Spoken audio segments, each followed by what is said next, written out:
welcome back to my channel. This is another episode of Man and Naban, and today I'm going to tell you some of the things that you should know before coming for nursing here in Australia.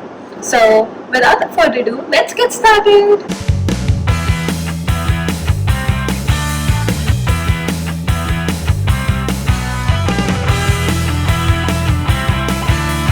So guys, there are certain things that you should know before coming for nursing here in Australia, which includes the vaccinations, the documentations, and many more. Personally, these were some of the things that I didn't knew. So yeah, and in the end of the video, I'll try to answer some of your questions which you have asked me in my previous video for nursing in Australia. If you haven't watched it, do watch it. The link is in the I button above.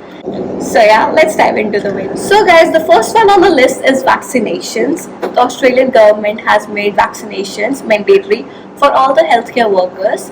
This is to ensure that proper care is taken of the vulnerable people such as the older people and the children. So you have to get your vaccinations done before your placement, and you have to show the evidence of the vaccinations against the infectious disease. Vaccinations may include the vaccination against COVID-19, DPTR, MMR, which is measles, mumps and rubella, varicella, hepatitis A, hepatitis B, and tuberculosis test. These are some of the vaccinations that may be common, and these were some of them which I have done personally.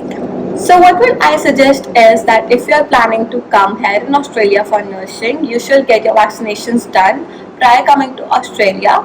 This is because the vaccination process in Australia can be slightly expensive, or you can compare both of them to know which suits the best for you. If you're coming from India like I would suggest that you get your vaccinations done in India because it will be much cheaper and will save a lot of time. So when you start your procedure, the first thing they will ask you for is to do a blood test. The blood test is to see whether you are fully immunized or not, and if you are not, then they will ask you to get vaccination for certain conditions. Personally, when I came to Australia, I had no idea about the vaccinations and it was new for me. So when I went there for my blood test and when the results came, it came that I'm not immunized to hepatitis A, varicella and a few more. So I got my vaccinations done, which took a lot of time and a few $100 as well. Also guys, what happened with me was in my uni, they needed a proof of polio as well. So I will suggest that you carry a polio certificate with you from your home country, or else you will have to get the polio vaccination done also, because the polio will not come in your blood test. So they need a proof, or else you have to get the vaccination done. So the next thing on the list is documentation. The documentation involves working with children's check and the police check.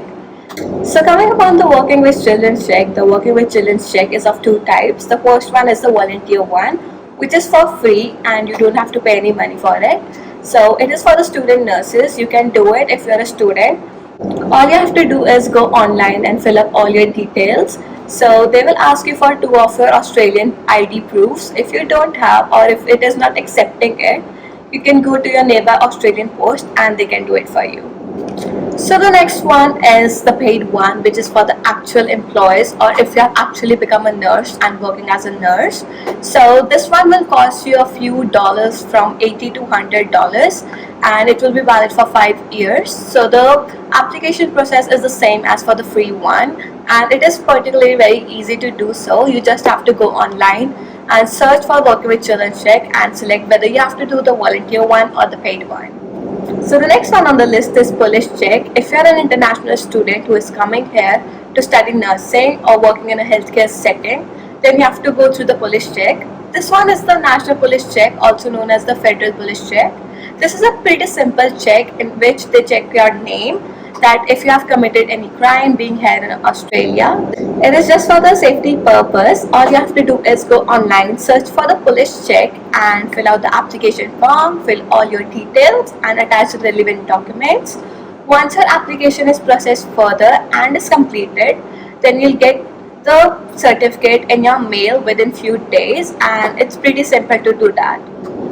The police check can be done around $50, and it depends on the website you choose to do it from, because the prices vary, and the police check is valid for 1 year. After 1 year, you have to again get the police check done.